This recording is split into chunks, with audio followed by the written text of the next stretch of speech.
बच्चों, अपन ने परावर्तन की क्लास पूरी पढ़ी। इसके बाद आज अपन नया टॉपिक शुरू कर रहे हैं, प्रकाश का अपवर्तन। प्रकाश का अपवर्तन। जब प्रकाश की किरण, जैसे परावर्तन में प्रकाश की किरण उसी माध्यम में वापस लौट आती थी, अपवर्तन उससे थोड़ी अलग घटना है कि जब प्रकाश की किरण एक पारदर्शी माध्यम से, पारदर्शी का मतलब आप समझ चुके हैं कि जिसमें प्रकाश की किरण आर पार जा सके, तो जब प्रकाश की किरण एक पारदर्शी माध्यम से दूसरे पारदर्शी माध्यम में प्रवेश करती है, जब प्रकाश की किरण एक पारदर्शी माध्यम से दूसरे पारदर्शी माध्यम में प्रवेश करती है, तो दोनों माध्यमों को पृथक करने वाले पृष्ठ पर, दोनों माध्यमों को पृथक करने वाले पृष्ठ पर वह अपने पथ से विचलित हो जाती है। प्रकाश की इसी घटना को प्रकाश का अपवर्तन कहते हैं। यानी ये देखो आप, जब प्रकाश की किरण एक पारदर्शी माध्यम, यानी ये मान लो हवा है और यहाँ पे अपना पानी है, पानी में प्रवेश करेगी। जब प्रकाश की किरण एक पारदर्शी माध्यम से दूसरे पारदर्शी माध्यम में प्रवेश करती है, तो दोनों माध्यमों को पृथक करने वाले पृष्ठ पर वह अपने पथ से विचलित हो जाती है। प्रकाश की इसी घटना को प्रकाश का अपवर्तन कहते हैं। अब चूंकि आपने बोला अपवर्तन, प्रकाश की जो किरण है उसका दिशा परिवर्तित होने से होता है, वो अपने मार्ग से विचलित हो जाती है, तब आप देखते हैं कि अपवर्तन की घटना होती है।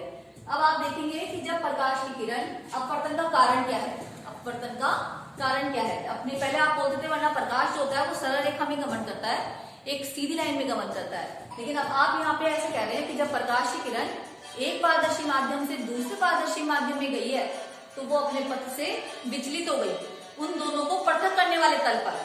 तो अपवर्तन की घटना, इसको आपने बोला अपवर्तन, इसको आपने बोला अपवर्तन। अब है अपवर्तन का कारण। अपवर्तन का कारण, अपवर्तन का कारण क्यों होता है, अपवर्तन होता क्यों है? क्योंकि प्रकाश का अलग अलग माध्यम में वेग अलग अलग होता है। जैसे हवा में प्रकाश का वेग थोड़ा ज्यादा है, पानी में थोड़ा कम है, कांच में कम है। इस प्रकार प्रकाश का चूंकि अलग अलग माध्यम में वेग अलग अलग है, इसलिए अपवर्तन की घटना होती है। अब आप देखेंगे यहाँ पे विरल से सघन में जाने पर वेग कम हो जाता है, विरल से सघन में जाने पर वेग कम हो जाता है। विरल का मतलब है कि कण दूर दूर है, विरल का मतलब है कण दूर दूर है, और सघन का मतलब है कण पास पास है, सघन का मतलब है कण पास पास है। तो आप देखेंगे, जब आप जनरल सी बात है कि आप देखते हो जब अपने छेड़छाड़ हो, बिल्कुल कुछ नहीं हो, तो अपनी स्पीड तेज रहती है, लेकिन अगर भीड़ वाला इलाका होता है तो अपनी स्पीड ओरिजिनली कम हो जाती है। वैसे ही इसमें भी अगर आपकी हवा का माध्यम जो विरल है वहां स्पीड तेज है, लेकिन सघन माध्यम में आ रही है प्रकाश की किरण, तो उसका वेग थोड़ा कम हो जाएगा। वेग कम होने की वजह से वो अभिलंबी की ओर झुक जाएगी, अभिलंब की ओर झुक जाएगी। और आप जानते हो ये जो कोण है वो कौन सा कोण है, आपतन कोण, और ये जो कोण है वो है अपवर्तन कोण। इस किरण का नाम है आपतित किरण,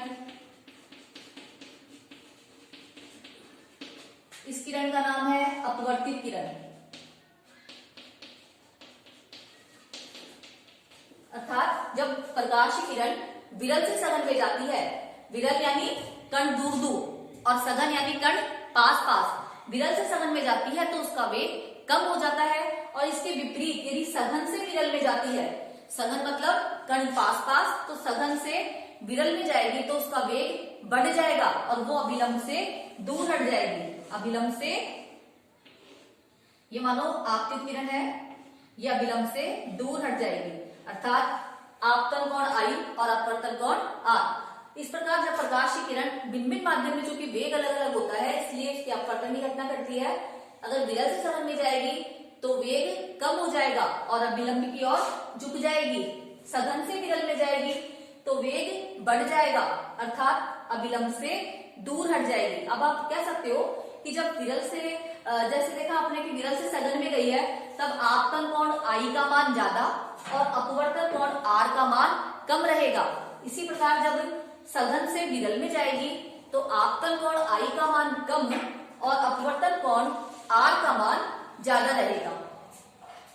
इस प्रकार आपको अपवर्तन की घटना का परिभाषा, अपवर्तन का कारण और अलग अलग माध्यम में वेग पता चला। विरल में वेग तेज है, सघन में कम है, विरल से सघन में जाएगी तो अभिलंब की ओर झुक जाएगी, सघन से विरल में जाएगी तो अभिलंब से दूर हट जाएगी। इसी प्रकार विरल से सघन में जाएगी तो आपतन कोण आई ज्यादा और अपवर्तन कोण आर कम रहेगा।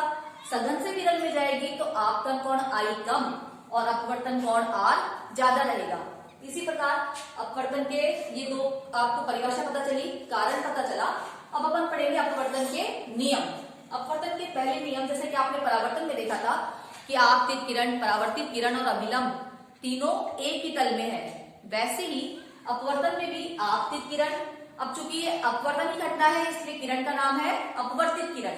आपतित किरण, अपवर्तित किरण और अभिलंब सभी एक ही तल में होते हैं।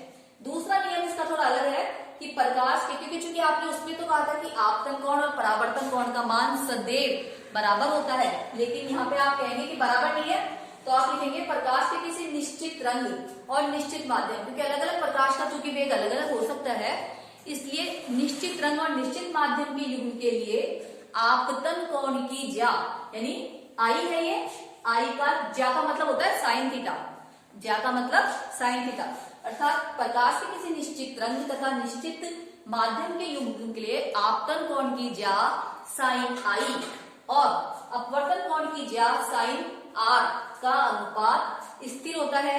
इस नियम को अपवर्तन का दूसरा नियम कहते हैं। स्नेल नामक साइंटिस्ट ने यह नियम दिया था, इसलिए इसको स्नेल का नियम भी कहते हैं। अर्थात साइन आई बटे साइन आर एक प्रकार की नियतांक राशि है, इसको आप म्यू से रिप्रेजेंट करते हैं। किससे रिप्रेजेंट करते हैं? म्यू से, और इसको बोलते हैं अपवर्तनांक। क्या बोलते हैं? अपवर्तनांक। दोबारा सुन लीजिए, आप प्रकाश के किसी निश्चित रंग और निश्चित माध्यम के युग्म के लिए आपतन कोण की ज्या साइन आई और अपवर्तन कोण की ज्या साइन आर का अनुपात स्थिर होता है, और इसे अपवर्तन का दूसरा नियम कहते हैं। इसे स्नेल का नियम भी कहते हैं। और साइन आई बटे साइन आर इसको म्यू से रिप्रेजेंट करते हैं। यह नियतांक चूंकि अपने लिखा साइन आई बटे साइन आर म्यू 2 लिखा आपने, तो माध्यम 2 का 1 के सापेक्ष अपवर्तनांक कहलाएगा। ये माध्यम 2 का जिसका अपवर्तनांक निकाल रहे हैं उसको पहले लिखेंगे और जिसके सापेक्ष निकाल रहे हैं उसको बाद में। तो माध्यम 2 का 1 के सापेक्ष अपवर्तनांक कहलाएगा। अगर मान लो एक माध्यम अपन ने हवा मान लिया तो दूसरे माध्यम निर्वात मान लो, एक माध्यम क्या मान लिया अपन ने? निर्वात मान लिया, तो दूसरे माध्यम के सापेक्ष अपवर्तनांक को निरपेक्ष अपवर्तनांक कहते हैं। क्या कहते हैं? निरपेक्ष अपवर्तनांक। ध्यान रखना है आपको, म्यू 2 लिख रहा है, इसका मतलब माध्यम 2 का अपवर्तनांक किसके सापेक्ष? 1 के सापेक्ष। और यदि मैं लिखती हूँ म्यू 1 2 यानी माध्यम 1 का अपवर्तनांक माध्यम 2 के सापेक्ष। अब देखो आप किसी माध्यम के, जैसे अपन ने बोला कि हवा के सापेक्ष अपवर्तनांक निकालना है, किसके सापेक्ष? हवा के सापेक्ष अपवर्तनांक निकालना है, तो प्रकाश का हवा में वेग और उस माध्यम में वेग का अनुपात ही अपवर्तनांक कहलाएगा। जैसे इसने बोला कि क्योंकि हवा के सापेक्ष निकाला आपने, तो यानी हवा को तो ऊपर लेना है, मतलब आप जिसका अपवर्तनांक निकाल रहे हो उसको, उसके वेग को आपको नीचे लिखना है। जैसे आप देखिए,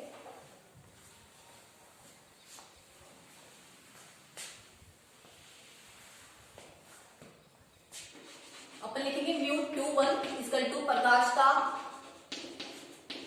पहले माध्यम में वेग, माध्यम 1 में वेग, बटे प्रकाश का माध्यम 2 में वेग, प्रकाश का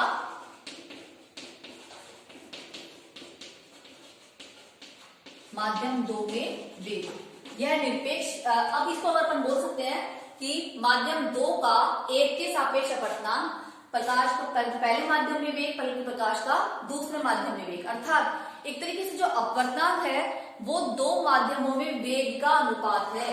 प्रकाश का अलग अलग माध्यमों में स्पीड का रेशियो है, अर्थात 2 माध्यमों में जो प्रकाश की स्पीड है उसके रेशियो को ही अपन ने अपवर्तनांक कहा है। इसी प्रकार मान लो आपने बोला कि पहला माध्यम हवा हो, निर्वात में, मतलब पहला माध्यम निर्वात हो तो निर्वात में वेग बल्कि बटे प्रकाश का माध्यम में वेग, ये कहलाएगा निरपेक्ष अपवर्तनांक।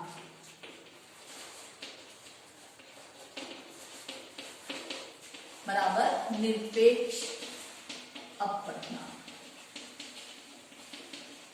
ठीक है, तो अपवर्तनांक वास्तव में प्रकाश का दो विभिन्न माध्यमों में वेगों का अनुपात ही कहलाता है। अपवर्तनांक प्रकाश के घनत्व, प्रकृति, रंग, तरंगदैर्घ्य आदि पर निर्भर करता है। अपवर्तनांक किस किस पर निर्भर करता है? प्रश्न आता है अपवर्तनांक किस किस पर निर्भर करता है?